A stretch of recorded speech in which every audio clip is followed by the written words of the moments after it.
So why do I talk about the brain so much in my change programs? Well, that's because the brain controls everything. And for decades, we humans have assumed that we are logical, rational decision makers because of our neocortex, which is our logical new brain that separates us from the rest of the critters on the planet. Well, recent brain research has proven that that's simply not the case.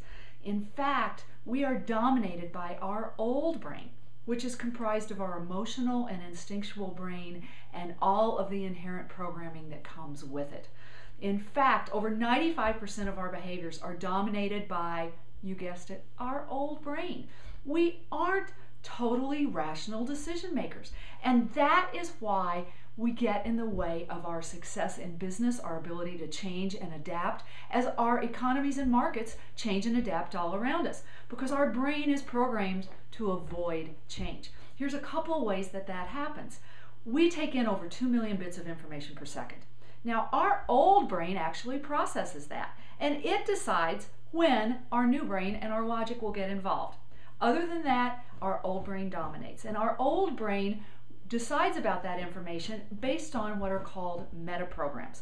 Now, it uses metaprograms to delete some of that information, distort some of that information, and generalize some of that information so that we can manage all of those inputs. Now, those metaprograms come from our experiences in life, so they have to do with our beliefs, our experiences, our knowns, etc. But they also are driven, the metaprograms come from our pre-programming that's embedded in every human brain when we're born. And those metaprograms come from before caveman times. Guess what? 90% of what's pre-programmed is based on survival instinct and fear.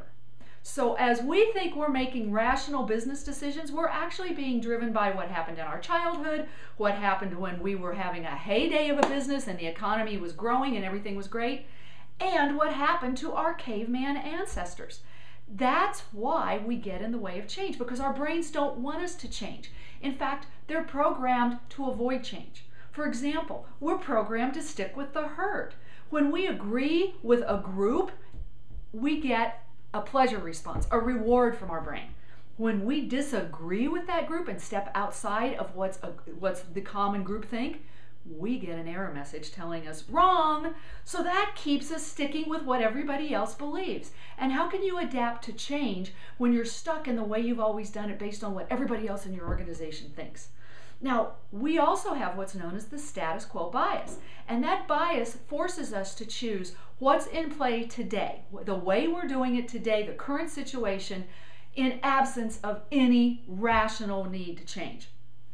The problem is that we automatically choose the way we're doing it today all the time, unless we're in a threatened environment. And by threatened, I mean survival mode, as in we are personally threatened for our lives.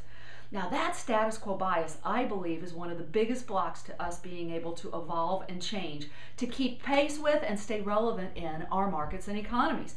We have to learn how to step beyond our old brain and its programming if we want to learn to change our thinking and grow our businesses.